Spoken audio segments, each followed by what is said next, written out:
we listened on the way home. We normally don't listen to that shit show. Oh God, that's what they call it, right? And they played the Jeter rant, which I don't think I've heard since it happened. Which was amazing. I was loved listening to it and roaring. I was embarrassed listening to it. Why? I just don't like listening to myself. I like when you're yelling and you're like, sports guy, and you say it, but then you ran out of things to say, and you're just like, they're stupid. Did I? And it's like, stupid. we dropped Opie off, and then I was around the corner. I was out of the car in 2 seconds. And I didn't hear any more of it. But it just, I remember that day, and Joel Hollander, I think, was there, who was the head of the company at the time with the Hollander brothers, and Eric Logan was up from XM because he had been at the dinner the night before. Yeah. And I thought people knew all of it, but I've talked about how fucking CBS wanted me fired. They wanted me off the show.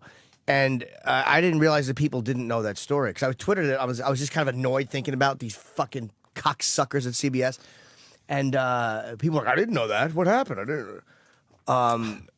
I don't know if they. I don't remember that. I remember that it just was starting to get a little weird.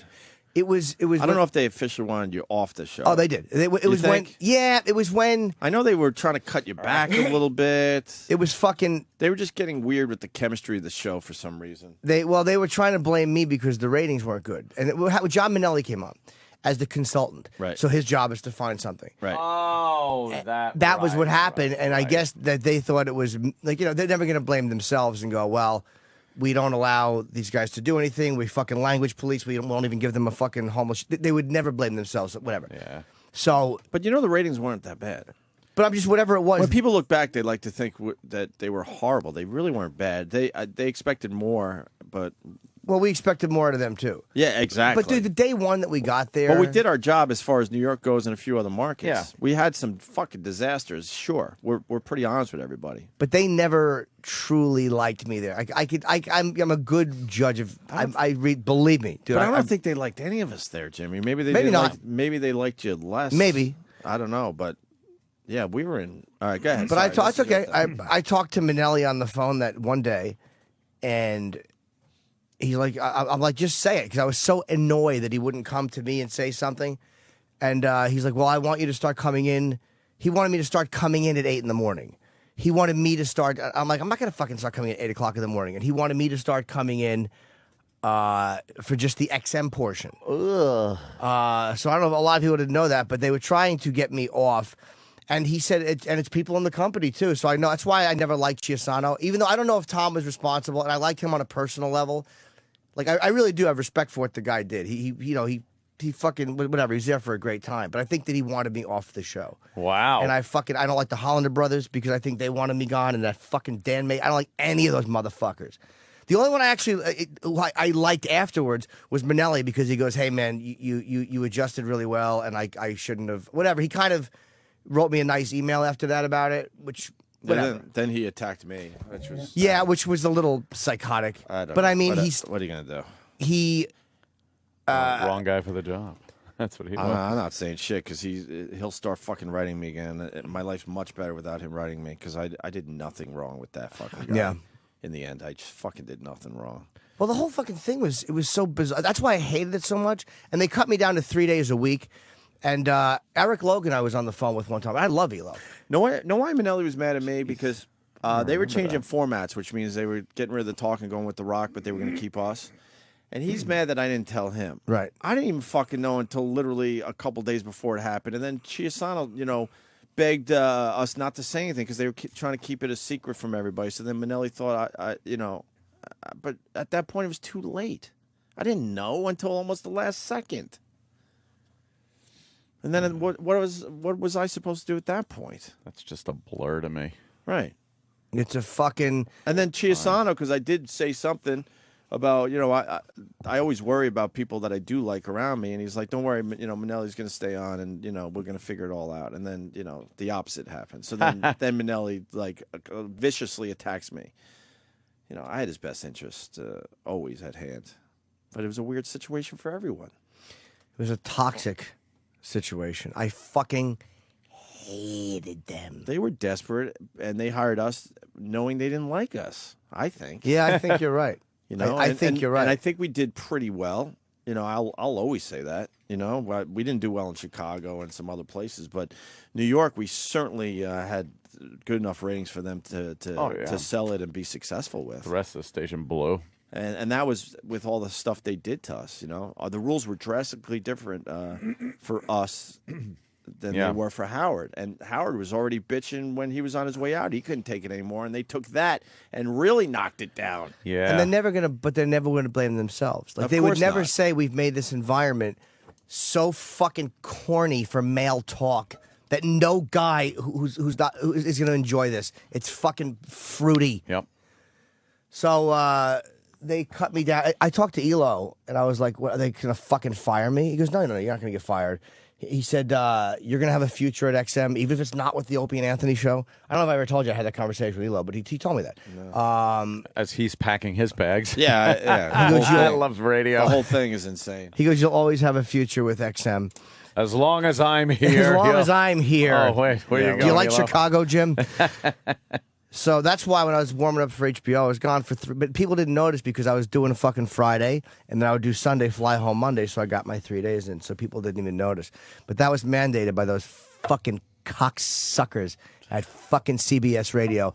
And believe me, I would brutally name names if I knew exactly which ones it was, but I only have my again, idea. it's, I would you know, brutally name Again, names. it's a bunch of people. No one takes Brutally named responsibility. names. Not just here, the corporate environment is set up in a way Yeah. you can't really point a finger at anybody. it's It's always awful. vagary and people Plausible hiding deniability. in the shadows and stuff. So And it ended. It went on from like January or February, and then ended in June after Homeless Charlie, because then we thought we were fired for good, for real, and then it just never got spoken about again. Yeah. And they never said another word about it. So I mean, I did kind of like the fact that they didn't shit can the show. I did respect that, and it was I can't believe how many people didn't know this, but they fucking didn't come to me and go, "Hey, look, could you do this different or that different?" That was what my problem was. If they would have said, "Look, could you do this?" and I went, "Fuck you," that's different. Yeah. But I they don't even know didn't what say they were that. looking for. They thought that my energy was too aggressive or whatever for the morning. What? Exactly. But it's like, sorry, I've been doing satellite radio where we replay all day, and I'm not Yeah. thinking about your fucking stop sets, you faggot motherfuckers. Well, that was the most important thing. Ugh. That's why, like, the satellite part was all fun and games and shit like that, especially back then. And the regular radio part, what goes out over the air that's the last part of their equation.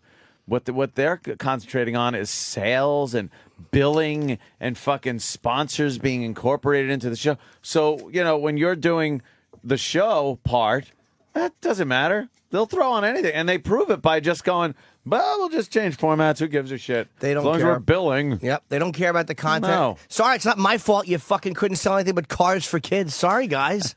Sorry, that's Thank the best God you could for that do song. with your shit music format. Sorry. we knew what to do to be successful, but they didn't want it that way.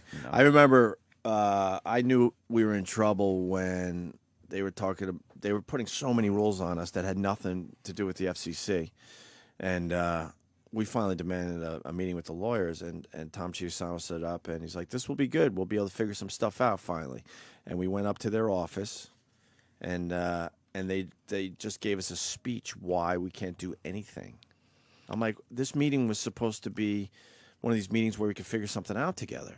Was that the meeting And with... they were so closed-minded. They didn't want to listen to anything we said. So then I finally looked at Chiusano. I'm like, why are we even having this meeting?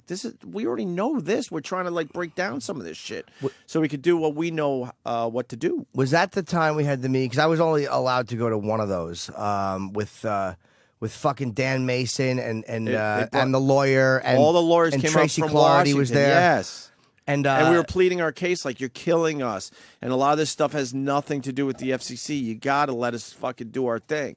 And I'm not trying to make excuses because people will spin this, certainly. They always do, no matter what we say. But we knew we were in trouble if we weren't able to do what we know what to do. And they didn't want to hear anything. I'm like, well, I thought this is what the meeting was about. And they So fucking... you could hear us and change some rules here. They hated me when I was talking to... Because I remember talking to Tom in that meeting and talking about the racial stuff that we could not do. Right. And I'm like, but you allow Asian guys to make fun of Asian guys and black guys, but we get dumped. And he goes, well, it's kind of like the thinking. I'm like, he's like, you know, it's kind of like, hey, man, my brother can make fun of me a certain way, and I can make fun of my brother, but if other people do it, And I said that's how you're going to dictate radio policy. Right. I'm like, would you put that in writing? Like that's what we Right. And he goes, no, we're not putting that in writing. Of course. And then the lawyer, I was asking about breasts being in the studio. Why can't we have nude girls? Right. And he goes, well, because we can get fined. I'm like, do you know one instance in history where a fine has been levied because of implied nudity? Yeah. No, there are none, but we're being cautious. And then afterwards he goes, well, we're not pornographers. And I told Tom that his policy, I said to him in the meeting, I'm like, that's condescending and racist to think that way, that only blacks can make fun of black. It was really And then no yelling, no screaming, no rudeness, Right. but they fucking hated my guts at CBS. But just to lay it on the table, they didn't like us much better, Jimmy. They might have hated you the most. I don't know, but they certainly didn't like us much. No, either. I know. I don't think that they liked anybody on the show, to be very honest. Yeah, but they tried to scapegoat me, and I know I didn't like what Minnelli wrote about you at all. The only reason I gave him more of a pass is because he wrote to me afterwards and said, I like the way you've handled this. I probably shouldn't have done that. It was like he wrote me a nice email afterwards, which they never do, which guys like that in the business never do. So I never got one from Tom. I never got an acknowledgement from Tom. I never got a word from any of them. Right. So that's why I fucking hated regular radio. I made a lot more money there than I'm making only on satellite. I don't give a fuck. Hated it. I remember the breast thing. Sorry, I'm yelling. We said, prove that we even have a girl topless in the Right. studio, and then we jokingly said, Right. we're going to make believe they're top. We're going to make believe. Yeah. We're going to make believe the girls are in studio. So there's not even a woman Have in a studio. completely fake thing where it's like, all right, the girls are coming in. Oh man, that's hot. Wow, Like, look, she's taking her top off, Yeah. like we're doing right now, all right, right? take your top off. Oh Yeah. wow! And they said no, you can't even do that. I'm like, that's crazy talk. Yeah. We can't even make believe that a girl is topless in the studio, and the girl's not even in the A studio. girl isn't even there. It's just so- us three. We're gonna make believe a girl just entered and is getting topless, and you're telling me we can't even do that? And they said yes. So that's why we came up with all that goofy shit. As it was mocking them, really. It became it started that way, and then it just Yep. became the way the show was going. It was a miserable time. Rock It was Scream miserable. Tuesday and all that. Horrendous. That was to mock the fact that we can't do anything. Yeah. These were what we called the dark months. God, that was fucking Yes. Oh, Horrid. But then it just became a thing where guys would do like rock screams, and every time I would literally would have rather heard a clitoral circumcision noise. Yes. Well, who wouldn't? That fucking abomination of a fucking experience. Yeah.